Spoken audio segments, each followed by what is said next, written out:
and this piece of ground we're standing on is going to be gone. Another mountain in West Virginia that will soon be blown up.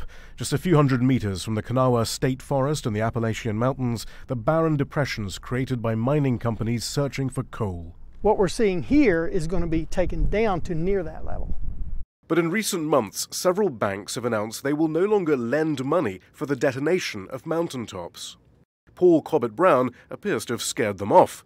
He's documented the devastation of an extraction method that appealed to mining companies for its cost-effectiveness. Why send thousands of workers underground when explosives can do the job with a dozen? I never get numb to seeing this. Every time I look at it, it's just as devastating to my soul as it has been to the landscape.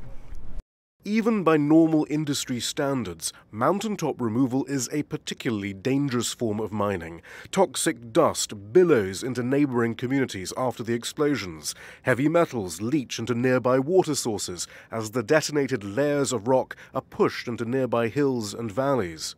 The life expectancy for people that live in Appalachia is one of the lowest in the entire United States of any demographic, and it's all a result of this.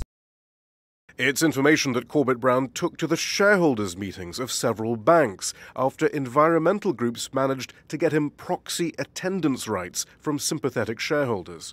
When I go to the shareholder meeting and I take a stack of 28 now peer-reviewed scientific studies and say, here's the science of how we have been injured and continue being injured and how we're dying.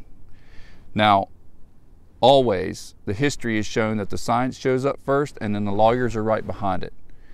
What's going to happen when the attorneys come? They're looking for deep pockets. The deep pockets are not the mining companies. The deep pockets are you.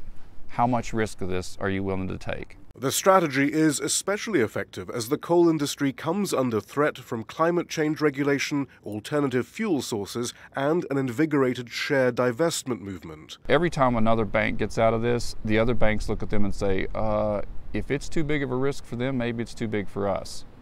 Going after the banks that fund mining instead of the mining companies themselves was a novel strategy, but it's making real progress in the struggle to protect the mountains and the people of West Virginia. Shihab Ratansi, Al Jazeera, West Virginia.